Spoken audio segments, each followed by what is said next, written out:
Assalamualaikum warahmatullahi wabarakatuh. Kami dari kelompok 1 akan menjalankan sesi diskusi mengenai morfologi ikan dan mamalia laut. Diskusi ini kami laksanakan untuk memenuhi tugas UTS Ichtyologi kelas I02. Tanpa berlama-lama lagi, kita langsung memberikan kesempatan untuk penanya pertama. Waktu dan layar dipersilahkan. Mungkin dari saya pertanyaan pertama, mamalia air dikelompokkan menjadi 3 ordo. Apa aja sih ordo dalam mamalia air tersebut? Dan pertanyaan kedua, bagaimana tahapan masa perkembangbiakan platypus selaku bagian dari mamalia air? Saya izin untuk menjawab pertanyaan pertama mengenai mamalia air memiliki 3 ordo, yaitu ordo Sirenia, sebagai contoh hewannya dugong, kedua ordo Cetacea, contoh hewannya paus balen dan paus bergigi, dan ketiga ordo Carnivora, contoh beruang kutub dan sea otter. Baik, saya akan menjawab pertanyaan kedua mengenai tahapan masa perkembangan platypus. Platypus dalam perkembangannya cukup unik. Masa perkembangan platypus dimulai dari telurnya berkembang kurang lebih 28 hari dengan masa inkubasi di luar sekitar 10 hari. Embrio pada platypus belum sepenuhnya berfungsi sehingga kebutuhan hidupnya memanfaatkan kantung kuning telur. Setelah masa inkubasi, barulah embrio berkembang menjadi anak platypus dan merayap keluar.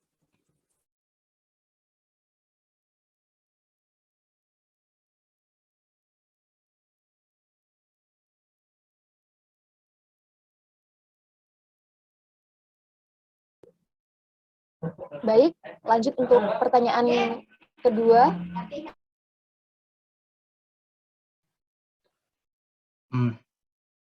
Apa yang membedakan singa laut dengan anjing laut? Kemudian untuk pertanyaan kedua, mengapa platypus disebut sebagai mamalia? Baik, saya akan menjawab pertanyaannya Razan. Yang pertama, sangat banyak perbedaannya walaupun anjing laut dan singa laut masuk ke dalam kelompok yang sama, yaitu pinnipeds atau berkaki sirip. Perbedaannya itu ada dari fisik. Anjing laut masuk ke dalam keluarga Pochidae. Pochidae tidak memiliki daun telinga, namun punya lubang telinga. Sirip depannya berbulu, kecil dan tidak bertenaga. Sedangkan singa laut merupakan keluarga Otaridae. Otaridae adalah memiliki daun telinga di bagian kepalanya. Dibandingkan anjing laut, singa laut punya sirip yang lebih besar dan bulunya lebih sedikit, sehingga bisa mudah digunakan untuk berjalan ke daratan. Dari tingkah lakunya itu, singa laut adalah mamalia yang berisik, sementara anjing laut pendiam dan cenderung mengeluarkan suara dengusan yang pelan. Anjing laut juga bisa beradaptasi di air, karena badannya lebih bisa bebas bergerak di air dibandingkan singa laut. Baik, di sini saya akan menjawab pertanyaan kedua. Jadi platypus itu berkembang biak dengan cara bertelur. Mengapa masuk ke mamalia? Itu karena platypus menyusui anaknya. Setelah 28 hari dalam telur, platypus akan keluar dan memasuki masa inkubasi 10 hari. Seperti itu. Permisi, di sini saya ingin memberikan sanggahan, apa diperbolehkan? Iya, silakan Safa. Tetapi jawaban tersebut sebenarnya masih diperdebatkan, karena ia juga memiliki ciri-ciri burung dan reptil paruh seperti bebek dan kaki berselaput, dan sebagian besar hidup di bawah air. Kemudian jantan memiliki taji berisi racun di tumit mereka. Platypus mirip dengan burung, bukan mamalia. Para peneliti juga menemukan gen yang mengindikasikan platypus yang bergantung pada reseptor elektrosensori dalam paruh mereka untuk bernavigasi saat mereka mencari makan. Terima kasih.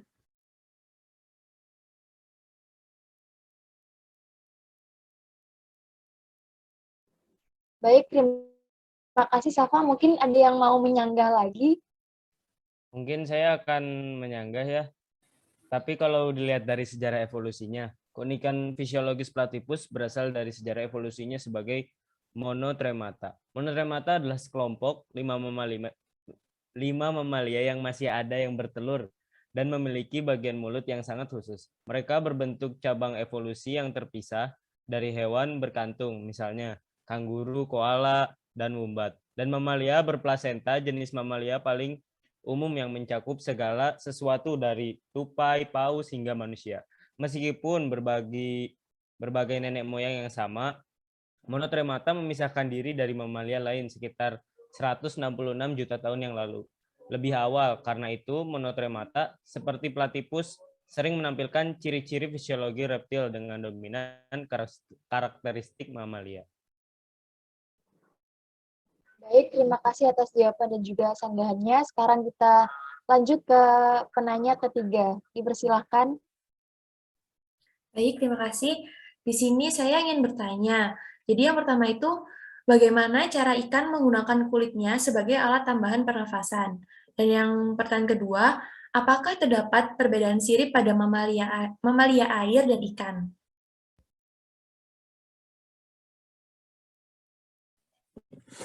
Izin menjawab pertanyaan Syafa yang pertama.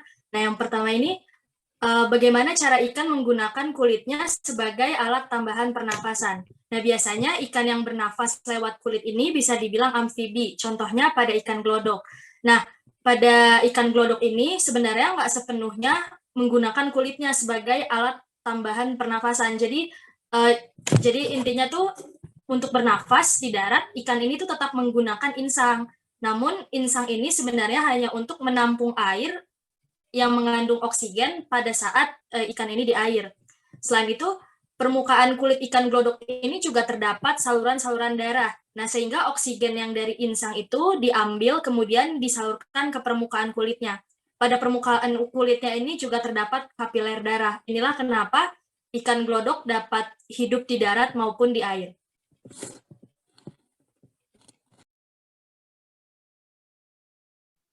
Berikutnya saya akan menjawab pertanyaan yang kedua, apa yang membedakan sirip pada mamalia air dengan ikan? Perbedaannya terletak pada fungsi dan bentuknya. Pada mamalia laut, siripnya berbentuk horizontal yang kuat. Makanya mamalia laut memiliki kecepatan bergerak yang lincah, berbeda dengan sirip ikan yang vertikal. Sirip ikan lebih digunakan untuk berenang ke dalam, dan juga untuk menempel pada substrat. Sirip pada mamalia laut lebih efisien untuk melarikan diri dan bergerak cepat.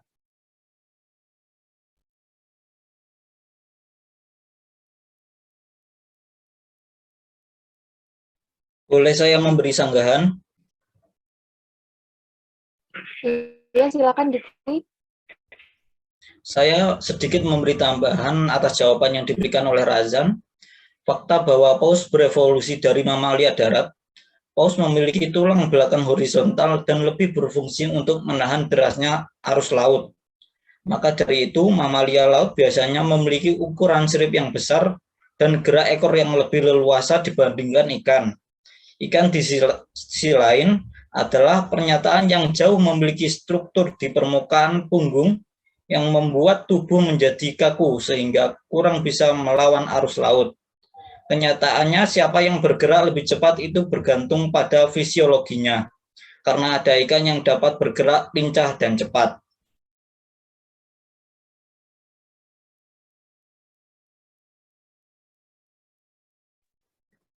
Baik, terima kasih atas jawaban dan juga sanggahannya. Sekarang saya yang akan bertanya. Jadi, apa terdapat perbedaan cara bernafas antara mamalia air dan juga ikan?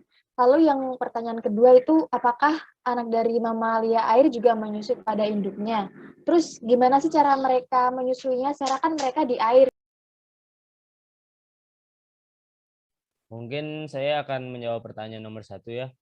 Iya, memang berbeda antara ikan dan mamalia. Mamalia air biasanya bernapas menggunakan paru-paru, sedangkan ikan dominannya bernapas dengan insang. Mamalia laut cukup unik dalam menyimpan oksigen dibandingkan mamal pada biasanya, yaitu dapat menahan nafas hingga 1 jam.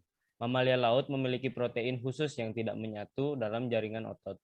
Ini memungkinkan hewan tersebut menyimpan banyak oksigen dalam jaringan otot mereka tanpa tersumbat sehingga dapat menahan napas 1 jam.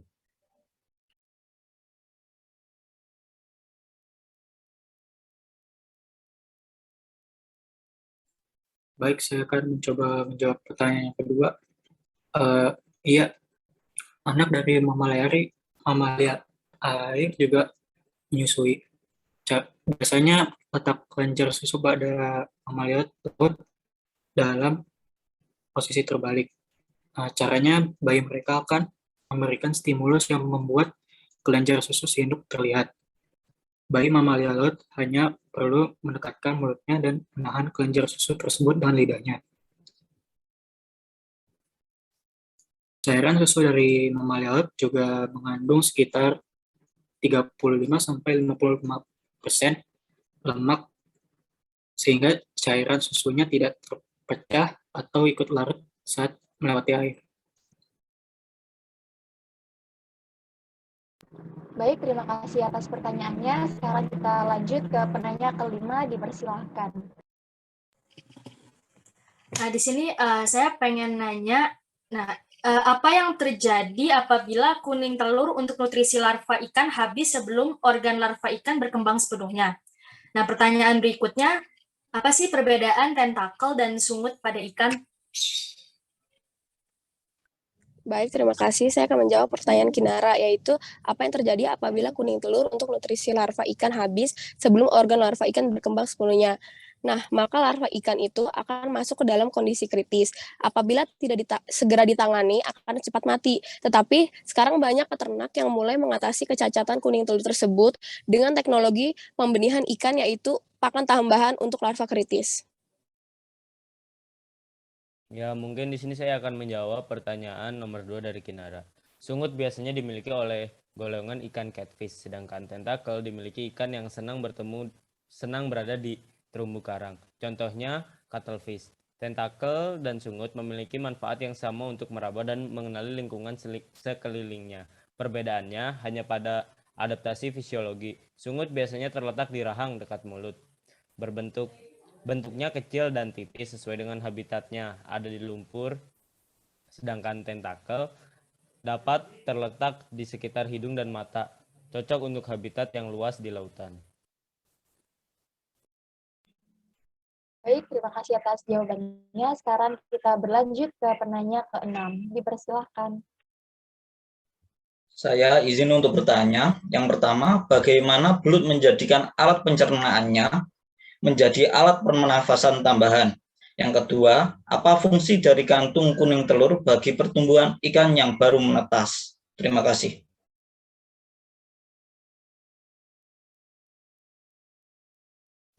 Baik, sebelumnya saya izin menjawab untuk pertanyaan Diki yang nomor 1, bagaimana belut menjadikan alat pencernaan jadi alat pernafasan tambahan. Jadi, sama seperti pada ikan glodok, belut memiliki alat pernafasan tambahan berupa kulit tipis berlendir yang terdapat di rongga mulutnya. Organ ini berfungsi untuk menyerap oksigen langsung dari udara, sementara insangnya digunakan untuk menghirup oksigen di dalam air. Perbedaannya dengan ikan glodok yaitu pada belut kandungan oksigen yang dapat dihirup dengan kisaran antara 0,10 sampai 1,20 ppm pada pH 6 sampai 7, lebih rendah daripada ikan glodok. Terima kasih jawaban saya untuk pertanyaan Diki nomor 1 seperti itu. Saya akan menjawab pertanyaan yang kedua, yaitu fungsi kantung kuning telur pada pertumbuhan ikan yang baru menetas. Kantung kuning telur itu sendiri merupakan kantung bermembran yang melekat pada embrio. Nah, kuning telur itu diserap oleh larva ikan dan dimanfaatkan sebagai sumber energi untuk pembuatan jaringan serta menyempurnakan organ tubuhnya. Baik, terima kasih atas jawabannya. Sekarang kita lanjut ke penanya ke-7. Dipersilahkan. Oke, baik. Saya akan bertanya 2 pertanyaan. Yang pertama itu, apa fungsi fillet pada ikan? Kemudian yang kedua, apa alat bantu pernafasan ikan? Terima kasih. Baik, di sini saya akan mencoba menjawab pertanyaan pertama. Finlet itu adalah sirip-sirip kecil yang terdapat di belakang sirip punggung dan sirip belakang atau dubur. Contohnya akan kita dapati pada ikan kembung. Sirip kecil ini berfungsi untuk penyeimbang sirip lain saat berenang. Sirip ini juga berpengaruh untuk ikan berenang cepat dan penjelajah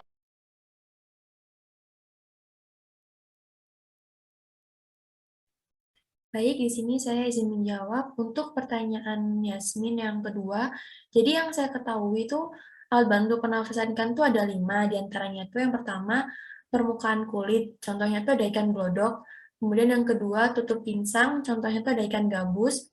Dan yang ketiga ada labirin, contohnya ikan gurami. Dan yang keempat itu ada gelembung renang, contohnya ikan kakap.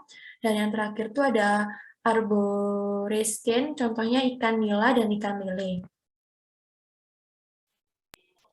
Baik, terima kasih untuk jawabannya. Sekarang kita berlanjut ke penanya terakhir. Dipersilahkan. Baik, terima kasih atas kesempatannya. Kali ini saya akan bertanya, mamalia pada umumnya kan memiliki puting susu di bagian perut. Namun pada mamalia laut, puting susunya ada di bagian ketiak. Mengapa puting susu pada mamalia laut berada di ketiaknya? Lalu yang kedua, mengapa para nenek moyang mamalia laut berevolusi dari hewan darat menjadi hewan laut? Terima kasih.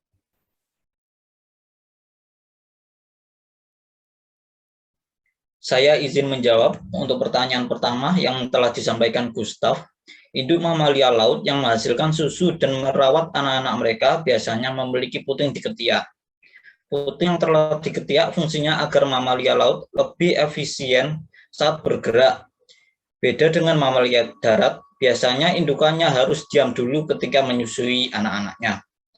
Mamalia laut secara fisiologi juga tidak mampu mencengkram puting dan juga menyedot dari mulutnya. Tidak seperti mamalia darat, maka dari itu puting di ketiak ini memiliki kontraksi otot khusus yang nantinya menyemprotkan susu agar si anak mamalia laut bisa menyusui dengan mudah. Sekian.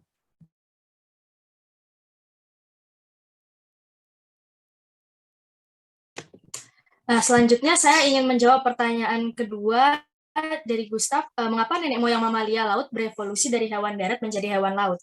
Nah, ini dikutip dari buku Marine Mammal Biology tahun 2018, karena ini adanya seleksi alam. Mamalia pertama kali yang berevolusi di darat itu merupakan makhluk kecil seperti hewan pengerat, dan waktu itu di darat, hewan yang lebih dominan itu adalah reptil. Nah, pada saat itu benua Pangaea merupakan satu-satunya benua yang ada di dunia sebelum benua itu terpecah belah menjadi beberapa bagian seperti saat ini. Nah, akhirnya seleksi alam yang terjadi itu adanya pergerakan dari lempeng tektonik atau jenis perubahan lingkungan lainnya yang terjadi 50 sampai 55 juta tahun yang lalu. Nah, dari sini akhirnya mamalia-mamalia tersebut beradaptasi ke lautan. Nah, pergeseran habitat ini memungkinkan spesies ini untuk mengeksploitasi sumber daya yang tidak tersedia untuk mamalia darat. Sehingga dari situ adanya persaingan sumber daya yang mengakibatkan mamalia yang tadinya ada di darat jadi ke mamalia laut. Sekian dari jawaban saya. Baik, terima kasih atas jawaban dan juga pertanyaannya dari teman-teman. Dikarenakan kesempatan waktu yang diberikan sudah cukup, maka sesi diskusi akan kami akhiri. Mohon maaf apabila ada kesalahan, baik dari ucapan maupun tingkah laku. Terima kasih atas perhatiannya. Sekian dari kami. Wassalamualaikum warahmatullahi wabarakatuh.